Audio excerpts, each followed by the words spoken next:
नमो भगवते वासुदेवाय. सार्थ सुबोध ज्ञानेश्वरी. लेखन व वाचन सौ मनीषा भास्कर अभ्यंकर, महाराष्ट्र, मिरज 416410. अध्याय 17वा. गुणत्रय विभाग योग. सात्विक राजस तपाविषयी ज्ञानदेवांचे विवेचन. भाग पहिला. ओव्या आहेत 240 ते 252. भगवंतांनी प्रथम तपाचे 3 प्रकार सांगून नंतर ते तप सात्विक, राजस अथवा तामस केव्हा होते ते सांगितले. ज्ञानदेव त्याचे स्पष्टीकरण करत आहेत. तरी हेची तप त्रिविधा, जे दाविले तुझ प्रबुद्धा, तेची करी पूर्ण श्रद्धा, सांडूनी फळ. तरी हे प्रबुद्ध अर्जुना, हेच सामान्य तप जे तुला 3 प्रकारचे सांगितले, तेच पूर्ण श्रद्धेने व फलाशा टाकून जै पुरती या सत्वशुद्धी, आचारी जे आस्तिक्य बुद्धी, तै तया तेची गा प्रबुद्धी, सात्विक म्हणीपे. जेव्हा पूर्ण अंतःकरण शुद्धीने व आस्तिक्य बुद्धीने आचरले जाते तेव्हा त्यालाच बुद्धिमान लोकांकडून सात्विक तप म्हटले जाते. ना तरी तपस्थापने लागे, दुजेपण मांडूनी जगे, महत्वाद्रीच्या शृंगी बैसावया. अथवा तपाच्या स्थापनेकरता जगात द्वैतभाव उत्पन्न करून मोठेपणाचे शिखरावर बसण्याकरता त्रिभुवनीची या सन्माना, न वचावे ठाया आना, दुरेची या आसना भोजना लागी. त्रिभुवनाच्या सन्मानाने आपल्याशिवाय दुसऱ्या ठिकाणी जाऊ नये व जेवणाच्या पंक्तीत पहिला थाट मिळावा. विश्वाची या स्तोत्रा, आपण होआ वया पात्रा, विश्वे आपली या यात्रा, कराविया यावे. विश्वाच्या स्तुतीला आपण पात्र व्हावे व सगळे जग आपली यात्रा म्हणजे आपले दर्शन करण्यास म्हणून यावे. लोकांची या विविधा पूजा, आश्रयोनो धरावया दुजा, भोग भोगावे वोजा, महत्वाची या. लोकांच्या निरनिराळ्या प्रकारच्या पूजांनी आपल्याशिवाय दुसरा आश्रय न धरावा, महत्वाच्या पांघरुणाखाली आपल्याला भोग भोगावयास मिळावे म्हणून. अंग बोल वाखोनी तपे, विकावया आपण पे, अंगहीन पडपे जिया परी. ज्याप्रमाणे वेश्या आपले शरीर विकण्याकरता शृंगार करते, त्याप्रमाणे जो आपणास विकण्याकरता, लोकात आपली प्रतिष्ठा वाढवण्याकरता आपले शरीर व बोलणे तपाने मागतो, म्हणजे आपल्या शरीर चेष्टेने, वेशाने अथवा बोलण्याने आपण तपी आहोत असे लोकांना भासवतो.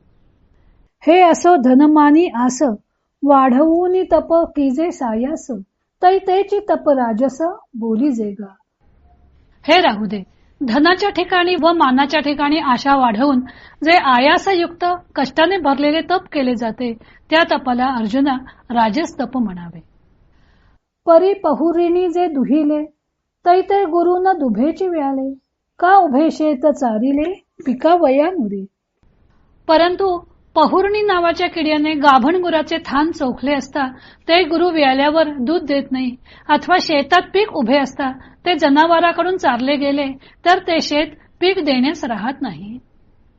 तैसे फोकारिता तप, की जे जे साक्षेप, ते फळी तव सोप निशेष जाय. त्याप्रमाणे जे तप कष्ट करून केले जाते त्या तपाची प्रसिद्धी केली असता ते तप फळाच्या संबंधाने पूर्णपणे निष्फळ होते.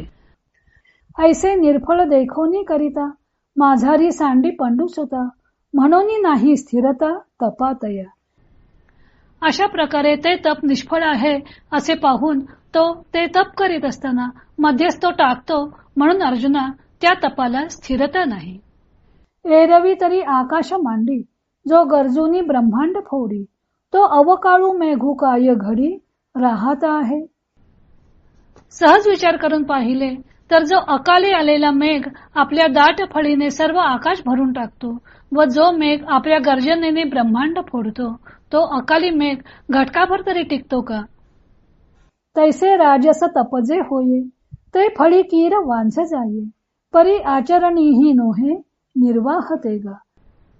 त्याप्रमाणे राजस्तप जे आहे ते फलाच्या बाबतीत तर व्यर्थ जातेच, परंतु अर्जुना ते आचरणात सुद्धा शेवटपर्यंत टिकणारे नसते. भगवंतांनी प्रथम कायिक, वाचिक व मानस असे तपाचे 3 प्रकार सांगितले. नंतर त्यांनी 3 श्लोकात तेच तप सात्विक, राजस किंवा तामस केव्हा होते ते सांगितलं. ज्ञानदेवांनी सात्विक तपाचे स्पष्टीकरण दोनच ओव्यात करून नंतर 17व्या श्लोकाचा अर्थ पूर्णपणे स्पष्ट केलेला आहे. सात्विक तप सामान्यपणे कायिक, वाचिक व मानस असे जे 3 प्रकारचे तप आहे ते श्रद्धेने व फळाची आशा सोडून केली जाते तेव्हा ते सात्विक तप होते. श्रद्धा म्हणजे पूर्णतः आस्तिक्य भाव. राजस तप सत्कार, मान आणि पूजा आपल्याला प्राप्त व्हावी म्हणून दंभाने जे कायिक, वाचिक व मानस्तप केले जाते ते राजस तप झालं असं भगवंतांनी सांगितलं. यातील दंभ हा शब्द महत्वाचा आहे. दंभ म्हणजे आपण जसे नाही तसे आहोत असं दाखवणं, देखावा करणं. ज्ञानदेवांनी यातील भाव उत्तम प्रकारे स्पष्ट केला आहे. रजोगुणी व्यक्तीला सर्वात जास्त मान आपला व्हावा असं वाटत असतं. महत्वाच्या शृंगी बैसावया असे ज्ञानदेवांचे शब्द आहेत. शृंग म्हणजे शिखर. केवळ जास्तच नव्हे तर पहिला मान आपल्यालाच मिळावा असं त्याला वाटतं. भोजनालागी धुरेचे आसन मिळावे असे वाटते. विश्वाच्या स्तोत्रासाठी आपणच एक पात्र व्हावं असं त्याला वाटतं. जगात फक्त आपलीच पूजा व्हावी व आपल्यालाच सर्व भोग मिळावेत अशी रजोगुणी माणसाची इच्छा असते. एकूण धन व मान प्राप्त व्हावे यासाठी तो तप करतो, तेही दंभाने, म्हणजे आपण तपस्वी आहोत असं भासवून. ज्ञानदेव त्याला वेश्येची उपमा देतात. ती जसे आपले शरीर विकण्यासाठी शृंगारते त्याप्रमाणे रजोगुणी मनुष्य आपले शरीर आणि बोलणे तपाने माखतो. जणू काही तप ते शृंगारण्याचे साधनच आहे. म्हणजे आपण मोठे तपस्वी आहोत असे जगामध्ये भासवतो. भगवंतांनी या राजस्तपाला चल व अध्रुव असं म्हटलं होतं. त्याचा अर्थ ज्ञानदेव स्पष्ट करतात. चल म्हणजे स्थिर नसणारे. रजोगुणी मनुष्य सत्कार, मान आणि पूजा प्राप्त होण्यासाठी हट्टाने तप करतो व त्या तपाचा लोकात बडेजाव मिरवतो. असे त्याचे ते तप फळाच्या बाबतीत व्यर्थ होत आहे असे दिसून येताच तो ते मध्येच सोडूनही देतो. गाय म्हैस सांभाळली जाते ती दुधासाठी, पण जर पहुर्णी किड्यामुळं तिच्या ओटीला रोग झाला असेल तर त्या व्यायल्या तरी दूध देत नाहीत, म्हणजे त्यांना सांभाळणे व्यर्थच होते. किंवा कष्ट करून शेत पिकवले व त्यात जनावरे घुसून त्यांनी त्या शेताची नासधूस केली की पीक हाताशी येत नाही. त्यामुळे इतके दिवस घेतलेले कष्ट सुद्धा वाया जातात. त्याप्रमाणे रजोगुणी मनुष्याने तप केले तरी फलाच्या इच्छेने हट्टाने केलेले ते तप व्यर्थ ठरते आणि फळ मिळत नाही म्हटलं की तो ते तप मध्येच सोडूनही देतो. तैसे राजस तप जे होये ते फळी कीर वांझ जाये, परी आचरणी ही नोहे निर्वाह ते गा.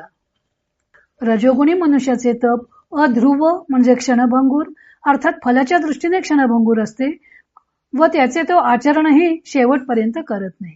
त्याला ज्ञानदेवानी अकाली गर्जना करणाऱ्या मेघाची उपमा दिलेली आहे. अकाळी आलेला मेघ ब्रह्मांड भेदून जाईल इतकी मोठी गर्जना करतो व क्षणभरातच निघून जातो. खूप गडगडाट झाला की पुष्कळ पाऊस पडेल ही आशा व्यर्थच ठरते. तसा रजोगुणी मनुष्याच्या तपाचा गाजावाजाच जास्त असतो. पुढे ज्ञानदेव तामस्तप कसे असते त्याचे स्पष्टीकरण करत आहेत. तो भाग आपण उद्या पाहू.